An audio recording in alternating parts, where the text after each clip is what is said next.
In this video, I wanted to show you some street photography, adding movement into the mix on the streets of London. I'll go through the techniques I used and show you some examples and tell you why I like this technique.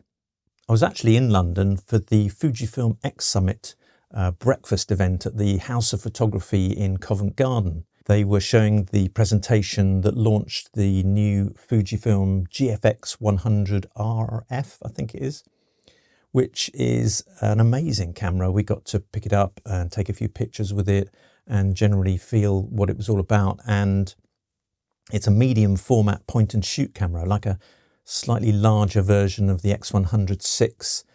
It was amazing. It's actually a lot lighter than you think it's going to be and looks like a really cool thing to have, although it does cost £4,699. So it's something that I will be thinking about in some point in the future, I think. But no, it was a really cool event and nice to chat to other photographers, and it's a great place to go if you're into Fujifilm cameras, the House of Photography in Covent Garden. Anyway, so back to the street photography. If you've seen some of my videos and my Instagram, you'll know that I'm into ICM, or intentional camera movement photography, which is where you move the camera whilst shooting. And I've done loads of experiments with different styles of motion and different subjects. And I often come back to the concept of following a moving object whilst having the shutter open for what would be deemed too long to freeze the action. And the result of this is that you really blur out the background so that it sort of melts away and you're left with the subject much more isolated, although everything's a bit motion blur-y, if that's a phrase. And this obviously accentuates the whole motion of the subject in the background. And yeah, I just really get fascinated by the sort of atmospheric and the energy of these sorts of images. There's a photographer called Darren Heath who I've followed for quite a while now. He actually photographs Formula One racing, and he takes these amazing panning shots, and the colours and lights and everything of the Formula One circuit really make dramatic pictures, and he follows the car. So you see this sort of car isolated in this really cool background. Well worth looking at, and I'll put a link in the description below for his stuff.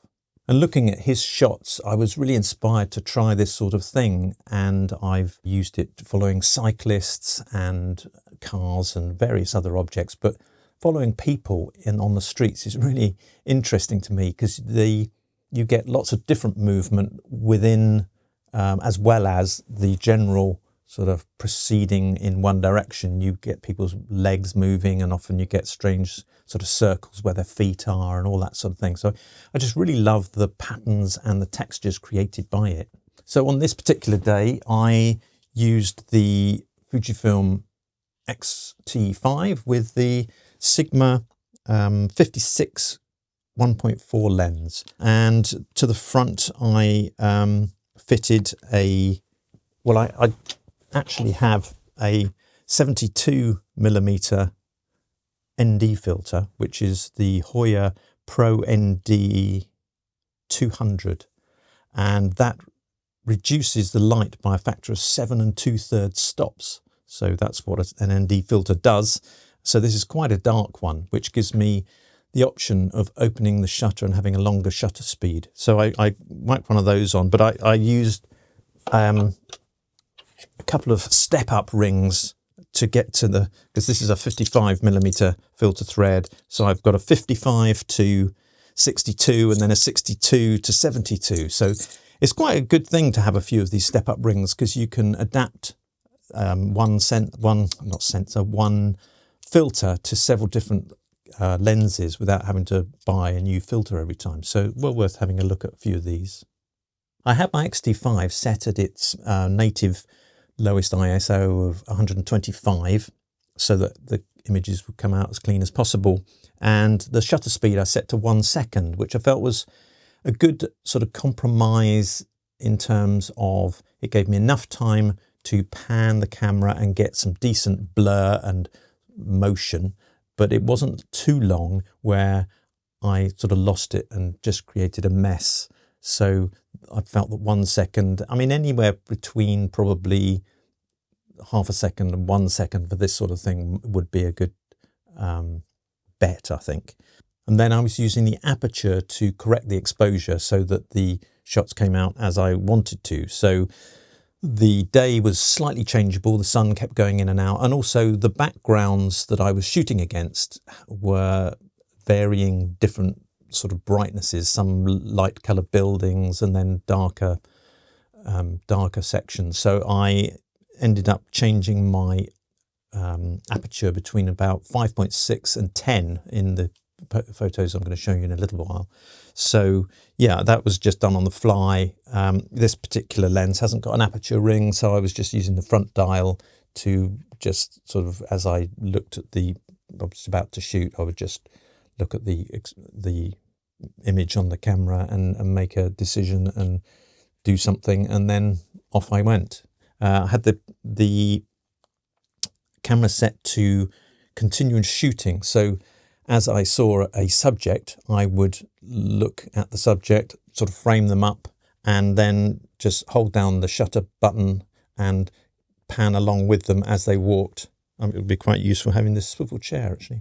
But yeah, so I would lock my elbows into my chest and look at the camera.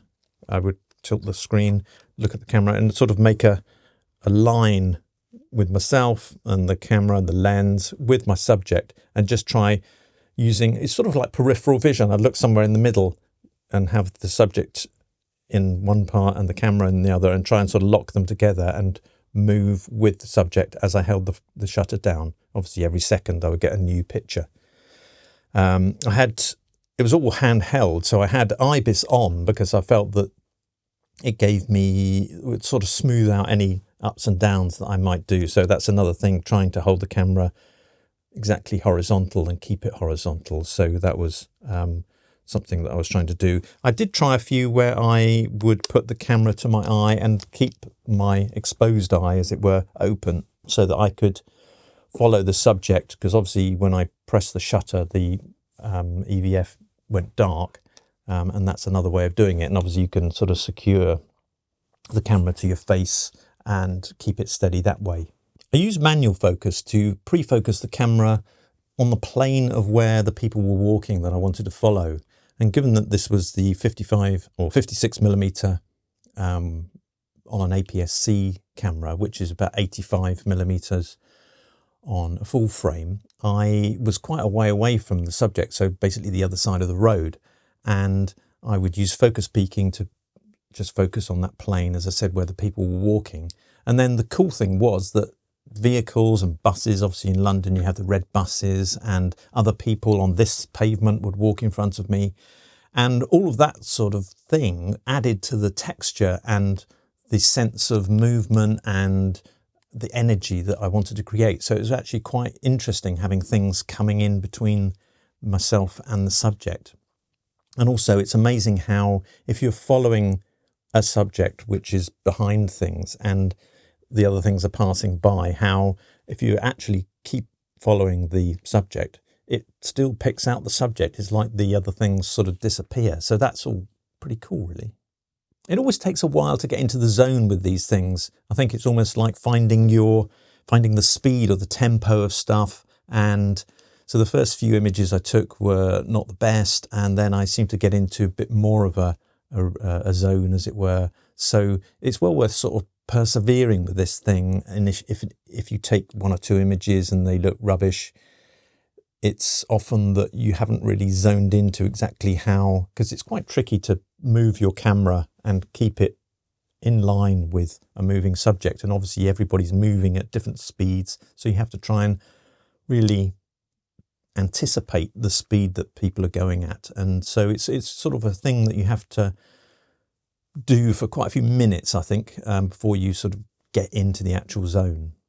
So now we'll go into the computer and have a look at some of the images I took, and I'll talk you through them and show you what I liked about them. But if you can like or subscribe this, if you're enjoying this content, that would be really cool for the channel and allow me to do more of these videos. But yeah, let's get into it and let's see some of these examples. So in this first image, I really like the colours and the way these vertical lines are so strong. There was some scaffolding with yellow foam around the downpipes, and these sections of yellow are created by those. And these two guys are walking along, and it's a very sort of textural piece, but I just really like that yellow colour and it appealed to me at the time. And this was again across the road from where I was standing. Moving on to this next shot, the background here is nice and colourful. I think it's the Garrick Theatre. So these posters create these nice colourful lines, and the lady carrying her red bag, and you can pick out tiny bits of the detail of the background, but obviously the centre subject is the lady. And as I said about these circles and the strange patterns that people's feet create are quite interesting. And after trying out the GFX, Fujifilm GFX, and using the 65 by 24 aspect ratio, I was quite taken with putting some of these shots into that aspect ratio because of the sort of linear nature of the shots. Here again, not that much detail generally about anything in particular, but the building behind is reduced to stripes, and this guy, I think he was passing in front of a bin that has different colours for recycling and general rubbish and stuff, and that's the colours from the bin, and then this guy was just walking past the bin at that time. I find them wonderfully atmospheric, and one starts asking the questions of, right, what's that and why is that like that? In this one, I really like the energy because it looks like this guy's travelling at really high speed, but there was a car that passed by in front, and I think there's somebody else here. And again, as I say, the energy of it, it seems to express all the comings and goings, and the you can imagine the noise and of the traffic and the people and everything. So I really like that whole aspect of this style of photography. Although it's slightly abstract, it does transmit some of that energy that you get in these sort of scenes. This guy again walking in front of the building, and the building just becomes these great big stripes that across the screen. Sometimes they're not level and I level them out, and then other times I think, no, it looks better if they're not completely level. But yeah, so that's that one. Like here, the lines of the building aren't level, but it gives you that sense that these guys were walking away, and it's quite interesting. This chap following this other guy with his coffee. Was it a coffee or was it a croissant or something? I don't know. But the interesting thing is you don't really know where they are. You're aware of the two people, but the background is just these lines and this interesting texture, which I find just fascinating. As I was talking about the way I was doing the photography, I said I was holding my finger down on the shutter and doing many exposures following a single person. I'm just going to show you this sequence that of all the pictures, some of them were better than others, but anyway, so this is the first one that I captured with her in it, and then this is the second one, and then the third one, she's here because she moved away from the simpler background, and then there was obviously some people and a red car passing in front of me and all sorts of stuff going on, but she's there. And then in the next image, she's just past all of that, and I was maybe catching up with her, or it's difficult because obviously it's me manually moving the camera, so there's lots of times where I'm not in sync with the person and then they come in and out of sync. So it's quite interesting to have those multiple exposures. So again, she was slightly more distinct here and not quite so much there. But in this last one, you can see her again as she moves past all the other things going on. And she's very much more defined than all the other stuff because she's, or I'm keeping pace with her. So yeah, just wanted to, I'll go back through those so you can see them again. So that was in front of the building directly opposite me. And then there was a corner that she went round. That's probably the best one. I quite like the fact that she's looking down at her phone and then you can see her looking to her right in a sort of little ghost of her. So that's quite interesting. And then she went round this corner where it all went a bit mad and then started walking off down towards the next road. And interestingly, I was talking about the red buses. This guy was walking along and I was tracking him just as this bus, I don't really even know whether it was travelling in the same direction as him and overtook him or it was coming towards him. I can't tell. So, but it just adds this interesting textural swathes of colour and everything. So that was quite interesting. Always good to get a red bus in the way. And again here, this row of people walking along in front of these steps. So these steps create the line, and then was obviously a bus or some red vehicle was passing in front of them. And this was back at the Garrick Theatre again. I just love the sort of punchy colours, and it's amazing how the verticals remain vertical even though I'm panning the camera across. I think there's another one of those bins there. I really love this one. This is walking into Trafalgar Square. I placed myself in the middle of a sort of a traffic island really, and waited, and every time the lights went green so that people could cross the road, groups of people would come across and they all walk at the same tempo. But in this one there seems to be this sort of shape to it, so there's a small person going up and up and up. It just seems to be a lovely shape, and I just like the whole way they're all grouped together and they all seem quite uniform. It's as though I set this one up. I think the next shot maybe is another one of the same group. Yeah, I think it's because you can see the lady with the check shirt. And in this one, I obviously didn't keep perfect pace with them because every single person in the shot, obviously, because it's the same shot. So like the woman's check coat is stretched out. This person in the blue is stretched out.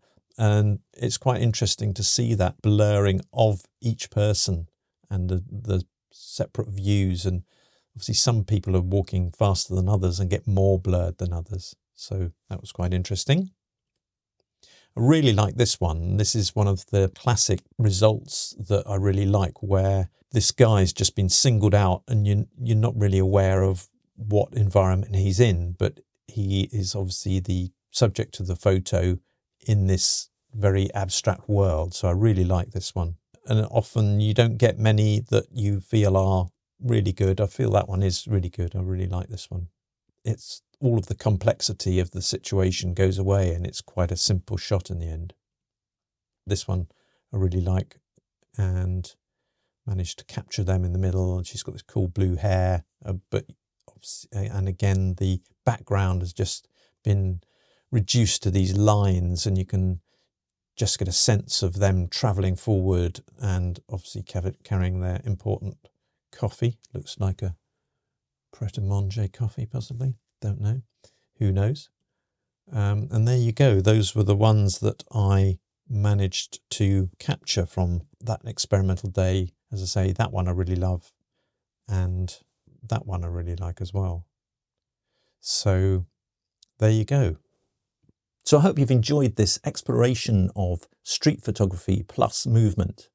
I hope it's given you some things to think about and showed you a different technique or something that you'd like to try.